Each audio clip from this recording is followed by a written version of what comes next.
आज की जो हमारी ये क्लास है Sanjay Gandhi post graduate institute of medical science, जिसका एग्ज़ाम 6 नवंबर 2022 को है। और यदि आप Sanjay Gandhi post graduate institute of medical science का समाज कार्य में ऑनलाइन क्लास लेना चाहते हैं तो उसके लिए आप संपर्क कर सकते हैं 8506031308 पर। आप व्हाट्सअप भी कर सकते हो और कॉल के माध्यम से संपूर्ण जानकारी आप प्राप्त कर सकते हो। मैंने लास्ट 2 क्लासेस लिया है। अब आप लोगों को पर डे जो क्लासेस चलेगी शाम को 8 बजे से, उसकी वीडियो जो है प्राइवेट रहेगी। जो बच्चे पेड वाले हैं उन्हीं को वो वीडियोस मिलेगी। हालांकि ये जो आज मैं कुछ प्रश्नों पर चर्चा करने वाला हूँ ये पब्लिक रहेगी, या आप सभी लोग इसके बारे में देख सकते हैं। तो यहाँ ये जो प्रश्न है आपके सामने, ये प्रश्न एनटीए यूजीसी नेट के लिए भी इम्पोर्टेंट है। यदि आप यूजीसी में भी समाज कार्य से ऑनलाइन क्लास लेना चाहते हैं तो आप उसके लिए भी संपर्क कर सकते हैं 8506031308 पर। ठीक है, तो अगर हम बात करें यहाँ पे पहला प्रश्न हमारे सामने है कि रोथमैन द्वारा प्रतिपादित सामुदायिक संगठन का मॉडल निम्नलिखित में से कौन सा है। तो इसको आप नोट कर लीजिएगा, इंपॉर्टेंट सवाल है आप लोगों के लिए ये पहला। तो यहाँ पे जो सही जवाब हो जाएगा स्थानीय विकास जो है ये रोथमैन का सामुदायिक संगठन के मॉडल के अंतर्गत आता है ना। तो मैंने पढ़ा रखा है सिद्दीकी के बारे में भी, रोथमैन के बारे में भी और मुर्रेजी रॉस के बारे में भी। ठीक है, तो इन सभी के नोट्स भी आप लोगों को प्रोवाइड कर रहा हूँ और इसके संबंध में मैं संपूर्ण जानकारी भी आप लोगों के ऑनलाइन क्लास में भी बता रहा हूँ। तो यहाँ पे सही जवाब जो हो जाएगा ऑप्शन नंबर आपका पहला वाला करेक्ट हो जाएगा। ठीक है, आगे बात करते हैं क्वेश्चन नंबर 2 पर कि भारत में स्थानीय समुदाय के स्तर पर कम्युनिटी चेस्ट शुरू करने का प्रयास बहुत कम हुए हैं। क्वेश्चन नंबर 2 हमारे सामने है। तो अगर मैं आप लोगों से बात करूं कि भारत में स्थानीय समुदाय के अगर स्तर पर अगर आप बात करें तो जो कम्युनिटी चेस्ट बेसिकली क्या है, ये एक निधि जुटाने के परिप्रेक्ष्य में है ना, फंड जुटाने के परिप्रेक्ष्य में है। तो इसका जो शुरुआत किया गया उसका बहुत ही मतलब प्रयास जो किए गए बहुत कम प्रयास किए गया, और ये बात सत्य है ना, ये बात सत्य है। बात करें यदि सामुदायिक स्तर पर संसाधनों को मिलकर इकट्ठा करने की बेहतर कोशिश की गई तो भारत में सामुदायिक जीवन और भी बेहतर होगा। तो ये भी सही है। जाहिर सी बात है कि अगर आप सामुदायिक लेवल पर संसाधन को इकट्ठा करके और सामुदायिक जीवन को बेहतर बनाना चाहते हैं तो जाहिर सी बात है वो बेहतर बनेगा, समाज की मुख्य धारा से लोग जुड़ेंगे। तो मैं कहूँगा आप लोगों से ए और आर दोनों सही हो गए यहाँ पर। ठीक है, ऑप्शन नंबर आप देख लीजिए, ए आर दोनों सही हैं। ऑप्शन नंबर सी में दिया गया है, इसलिए आपका ये सी करेक्ट माना जाएगा। देखिए, अभी आज की जो हम क्लास स्टार्ट करने वाले हैं सामुदायिक संगठन पर, फिर बाद में हम लोग चर्चा करेंगे जो है सामाजिक क्रिया पर भी, समाज कार्य शोध पर भी, समाज कल्याण प्रशासन पर भी। ठीक है, तो देखिए यहाँ पे एक प्रश्न आया है सामाजिक क्रिया किसे नहीं समझा जाता है।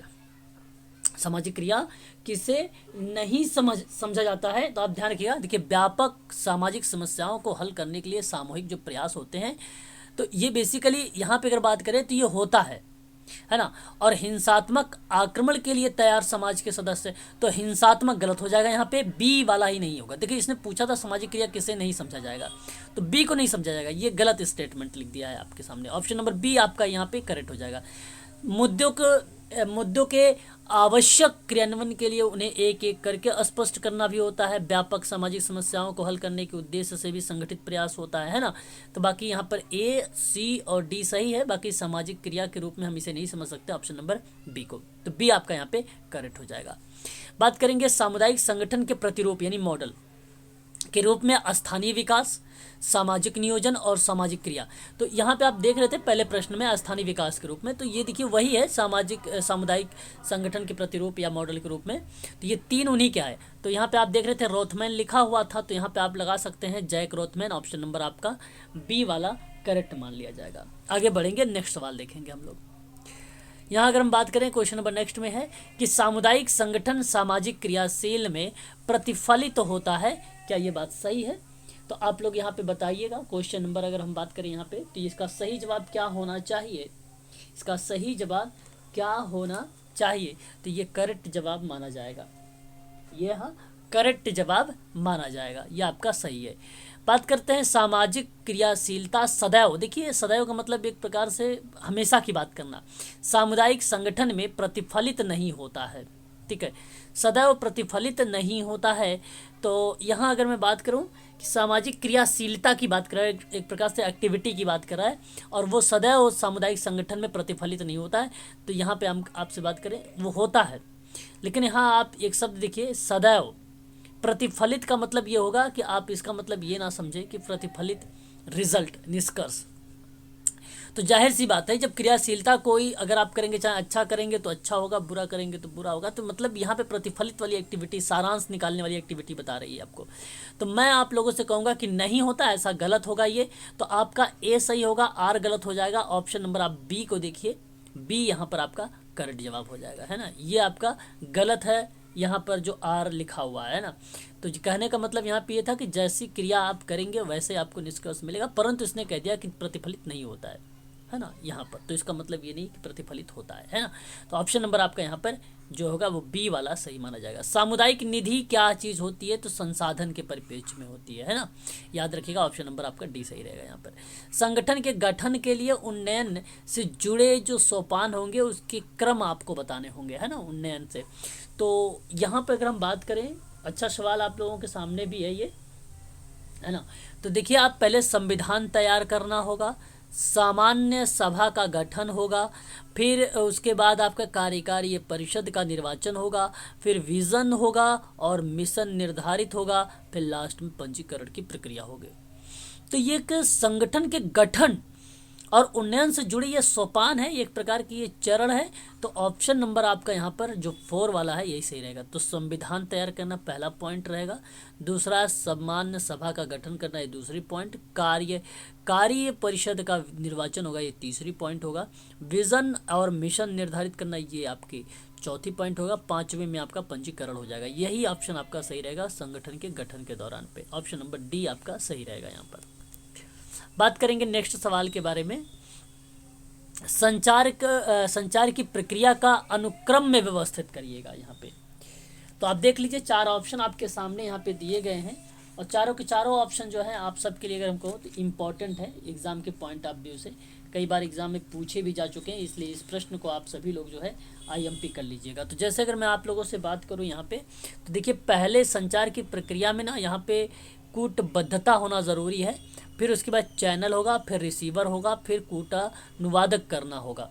ठीक है, तो यहाँ पे ऑप्शन नंबर जो डी वाला होगा वही आपका करेक्ट रहेगा। बाकी पहला गलत है, दूसरा गलत है, तीसरा गलत है आपका। बात करेंगे यहाँ पे संचार अथवा संप्रेषण की प्रक्रिया में अनुक्रम का आपको चयन करना है। तो माध्यम के बाद प्रेषक यहाँ पे दिया है, फिर प्रापक, फिर प्रतिपुष्टि। अनुक्रम में अगर हम बात करें तो पहले प्रेषक, माध्यम, प्रतिपुष्टि तो गलत हो जाएगा वैसे तो। प्रेषक, माध्यम, प्रापक, प्रतिपुष्टि, ऑप्शन नंबर सी करेक्ट हो जाएगा यहाँ पर, है ना। यहाँ पर अगर प्रेषक हो जाएगा, देखो संप्रेषण की प्रक्रिया के संबंध में एक अनुक्रम का जो चयन होगा वो ऑप्शन नंबर सी सही होगा आपका। Option number C is the right answer माना जाएगा यहाँ पर। ठीक है, क्वेश्चन नंबर यहाँ पर अगर हम बात करें इस प्रश्न का, ऑप्शन नंबर सी सही रहेगा। आगे बढ़ेंगे, नेक्स्ट सवाल देखेंगे। ये देखिए कुछ प्रश्न है जो रिसर्च से संबंधित है ना। आप ये कह लीजिए कि शोध से रिलेटेड है, ऐसे प्रश्न भी आप लोगों को एग्जाम में देखने को मिल सकते हैं। तो यहाँ अगर हम बात करें पहले प्रश्न के बारे में, कह रहा है कि शोध का अनिवार्य अभिलक्षण क्या हो सकता है। शोध का अनिवार्य अभिलक्षण क्या हो सकता है, इसका जवाब आप लोगों को बताना है। क्या करेक्ट माना जाएगा यहाँ पर? ऑप्शन नंबर ए है वितरण, ऑप्शन नंबर बी है अन्वेषण, सी है प्रयोग और डी है ये सभी। आपका यहाँ पे सही जवाब ऑप्शन नंबर डी करेक्ट मान लिया जाएगा। ठीक है, तो शोध में अनिवार्य अभिलक्षण ये तीनों मिलते हैं, तो इसलिए ऑप्शन नंबर डी में दिया गया प्रयोग सभी, तो सभी के सभी यहाँ पे सही रहेंगे। एक दिए गए शोध अध्ययन में विश्लेषण की एक बुनियादी इकाई को कहते हैं एक बुनियादी इकाई को क्या कहते हैं? तो उत्तर देने वाला रेस्पोंडेंट बोलते हैं। ऑप्शन नंबर आपका पहला वाला ही करेक्ट हो जाएगा। बात करेंगे नेक्स्ट सवाल के बारे में। कह रहा है कि तर्क संगत प्रकल्पना बनाने में शोध कार्य का परिणाम अच्छा होता है। देखिए ये सारे के सारे प्रश्न इंपॉर्टेंट है, आप लोगों में मेडिकल सोशल वर्क में ऐसे प्रश्न आपको मिल सकते हैं भाई, है ना। तर्क संगत प्रकल्पना बनाने में शोध कार्य का परिणाम अच्छा होता है, तो ये बात सत्य रहेगी, आप लोग इसे ध्यान रखिएगा। दूसरा कहता है विवेकपूर्ण प्रकल्पना बनाना सफल शोध के लिए एक पूर्वापेक्षा होता है, ये भी सत्य है। देखिए दोनों सत्य हैं, परंतु व्याख्या नहीं होगी, परंतु व्याख्या नहीं हो। आप यहाँ पे ये मत सोच लीजिएगा कि प्रकल्पना यहाँ पे है, प्रकल्पना यहाँ पे, लेकिन तर्क अलग अलग है, रिजल्ट अलग अलग आ रहे हैं सबका। तो इसलिए ऑप्शन नंबर आपका यहाँ पे सही रहेगा, ए आर दोनों सही है और आर ए की सही स्पष्टीकरण नहीं कर रहा है। बात करते हैं सामाजिक शोध में समस्या में क्या की खोज करने के लिए किस डिज़ाइन का उपयोग किया जाता है। सामाजिक शोध के दौरान आप ऐसे ध्यान रखिएगा, बेसिकली रिसर्च के पॉइंट ऑफ व्यू से जब आप बात करते हैं तो एक्सपेरिमेंटल को भी यहाँ पे इन्वॉल्व कर लेते हैं। तो क्या यहाँ पे एक्सपेरिमेंटल होगा? बिल्कुल करेक्ट जवाब होगा कि यहाँ पे एक्सपेरिमेंटल आपको शामिल करेगा। Option number B is the right answer. यहाँ पर यह ऑप्शन ए है, ये बी है, ये सी है, ये डी है। तो यहाँ पे प्रयोगात्मक ही डिज़ाइन रहेगा। बात करेंगे नेक्स्ट सवाल पे कि जब तथ्यों को एकत्रित किया जाना है, क्रम में रखा जाना है और किसी संबंध में देखा जाना है तो वह क्या कहलाता है।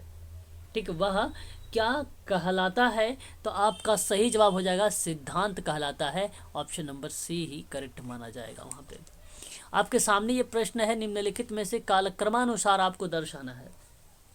किस रूप में दर्शाना है?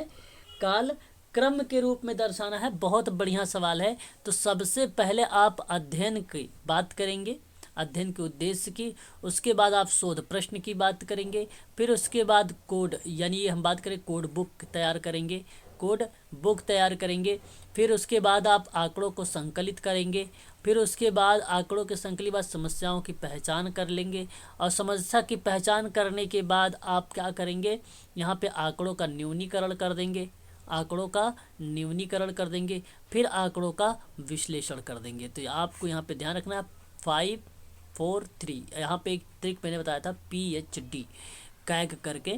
तो जैसे प्रॉब्लम, हाइपोथेसिस, डिज़ाइन, फिर कलेक्शन, फिर एनालिसिस, फिर जनरलाइजेशन, उसके बाद आपकी रिपोर्ट आती है। तो ये चरण है, वही चरण पे यहाँ पे रिप्रेजेंट किया गया है। तो यहाँ पे आप देख सकते हैं कि 5 4 3 2 1, 5 4 3 2 1 ऑप्शन नंबर पहला ही करेक्ट मान लिया जाएगा आपका, है ना। 6 7 यहाँ पर आगे बढ़ेंगे नेक्स्ट सवाल पर कि अवलोकन विधि के उपयोग द्वारा सृजित आंकड़े क्या कहलाते हैं। बहुत बढ़िया सवाल आपके सामने। तो यहाँ पे गौड़ आंकड़े कहलाते हैं। गौड़ आंकड़े बेसिकली द्वितीयक आंकड़े के अंतर्गत आते हैं, जो अवलोकन के विधि के द्वारा सृजित आंकड़े किए जाते हैं। निम्नलिखित में से किस मामले में माध्य, माध्यिका और बहुलक का मान एक समान होगा। बहुत बढ़िया सवाल है आपके सामने। इसका सही जवाब आपको बताना है क्या है। यह एक सामान्य वितरण है, इसलिए ऑप्शन नंबर आपका पहला ही करेक्ट जवाब हो जाएगा कि किस मामले में माध्य, माध्यिका और बहुलक का जो मान होगा वो एक समान होगा। तो एक समान में सामान्य वितरण होगा। ऑप्शन नंबर पहला वाला ही करेक्ट हो जाएगा। निम्नलिखित में से कौन सा प्रायोगिक अभिकल्प का सिद्धांत नहीं है, मतलब एक प्रकार से एक्सपेरिमेंटल डिज़ाइन जो है वह सिद्धांत के अंतर्गत नहीं आता है आपका, है ना। तो मैं आपसे कहूँगा कि सार्वभौमिकीकरण का जो सिद्धांत है ये आपका नहीं आएगा। ऑप्शन नंबर जो बी में लिखा हुआ है। बात करेंगे नेक्स्ट सवाल पर कि कार्यक्रम निरूपण में सन्निहित इन चरणों को तार्किक क्रम में व्यवस्थित करिए। आप लोग तर्क के माध्यम से आपको व्यवस्थित करना है, ठीक है। तर्क के माध्यम से अगर हम बात करें तो आपका सबसे पहले लक्ष्य का निर्माण हो जाएगा, फिर उसके बाद उद्देश्य का निर्धारण हो जाएगा, फिर उसके बाद कार्यकलापों का विकसित हो जाएगा, फिर उसके बाद स्वयं सूचकों का समायोजन हो जाएगा। तो 4 3 2 1 ऑप्शन नंबर बी में दिया गया है। 4 3 2 1 यही आपका करेक्ट मान लिया जाएगा, ठीक है। बी वाला ही आपका करेक्ट माना जाएगा। आगे बात करेंगे किसी इंस्ट्रूमेंट में या इंस्ट्रूमेंट से जिस डिग्री तक मापन किया जाना अमिट है उस डिग्री तक वह मापन करता है तो उसे क्या कहते हैं। उसे हम क्या कहते हैं? तो उसको हम लोग क्या बोलेंगे? उसको हम लोग बोलेंगे कंस्ट्रक्ट बोलेंगे। क्या बोलेंगे? कंस्ट्रक्ट बोलेंगे। ऑप्शन नंबर आपका पहला ही करेक्ट जवाब यहाँ पे माना जाएगा। आगे बात करते हैं कि सब डिवाइडेड बार डिवाइडेड को यह भी कहा जाता है। क्या बोला जाता है? सब डिवाइडेड और बार डिवाइडेड को क्या कहा जाता है? और एक नाम है इसका, तो आप ध्यान रखिएगा, कंपोनेंट बार डायग्राम कहते हैं। ऑप्शन नंबर आपका सी करेक्ट माना जाएगा। यहाँ पे आपको सम्मिलित करना है, मैच करने हैं, किससे किससे मैच होगा। अवसत बेसिकली किसको रिप्रेजेंट करने वाला है? वो केंद्र प्रवृत्ति माप को रिप्रेजेंट करने वाला है औसत।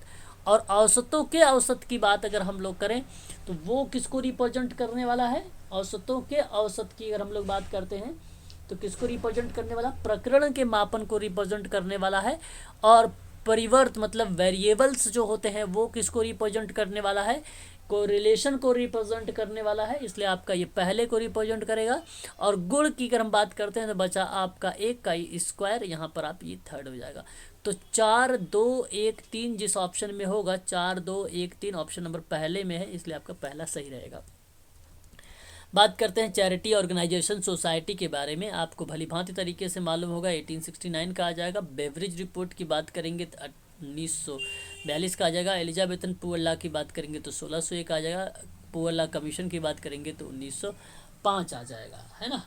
तो याद रखिएगा ये सारे के सारे जो हैं सही हैं, इसलिए आपका ऑप्शन ही पहला सही चला जाएगा। यहाँ पर पहला, यहाँ पे टिक भी लगा हुआ है।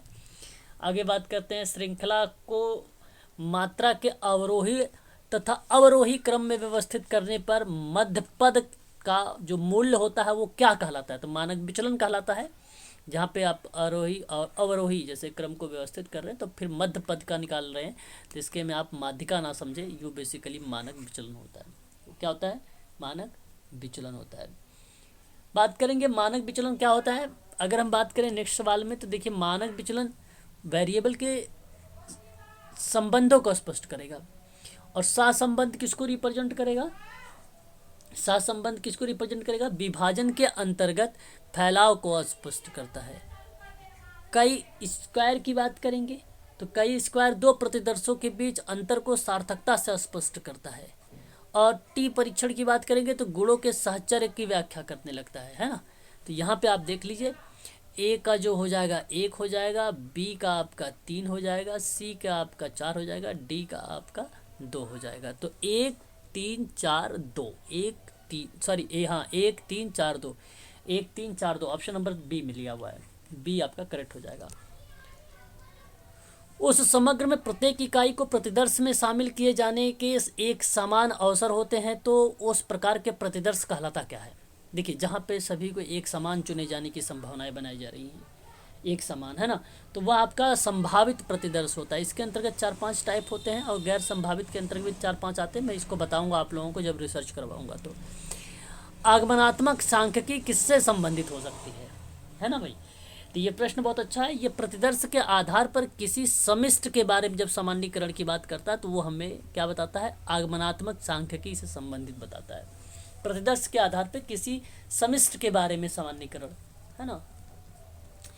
चतुर्थक विचलन को डैश भी कहा जाता है। चतुर्थक विचलन को क्या कहा जाता है? अर्ध अंतः चतुर्थांक परास कहलाता है वो। ऑप्शन नंबर आपका यहाँ पे सी वाला सही रहेगा, ठीक है भाई। जिस बिंदु पर दो अक्ष मिलते हैं, जैसे मान लीजिए यह एक यक्ष है, वाई है, और ये आपका यक्ष है और यहाँ पे ये वाई अक्ष है। तो यहाँ पे जहाँ दोनों मिले हैं तो इसको क्या बोलेंगे? ये इसको मूल बोलते हैं और क्या बोलते हैं? केंद्र बोलेंगे या तो मूल बोलेंगे। तो यहाँ पे आप ध्यान रखिएगा कौन सा ऑप्शन चला जाएगा, यहाँ पे सी वाला चला जाएगा। सी इज द राइट आंसर हो जाएगा। आगे बात करेंगे जनसंख्या प्राचलन और प्रतिदर्श सांख्यिकी के बीच का अंतर क्या कहलाता है। देखिए एक जनसंख्या प्राचलन होता है जहाँ सारी जनसंख्याओं पे काम कर रहे हैं, और एक तो वो होता है कि 100 में से 10 लोगों को निकाल लिया, आप इस पे काम कर रहे हैं, और एक ये होता है कि 100 में से 100 लोगों पर काम कर रहे हैं। इन दोनों के बीच का अंतर को क्या हम बोल सकते हैं? इसको प्रतिदर्श पूर्वाग्रह के अंतर्गत रखते हैं। ऑप्शन नंबर आपका सी करेक्ट रहेगा यहाँ पर फिर, है ना। देखिए एक साहचर्य है, साहचर्य आपका टी परीक्षण को रिप्रेजेंट करेगा, बिखराव काई स्क्वायर की रिप्रेजेंट करेगा, अनुमान सहसंबंध को, अंतर आपको मानक विचलन को।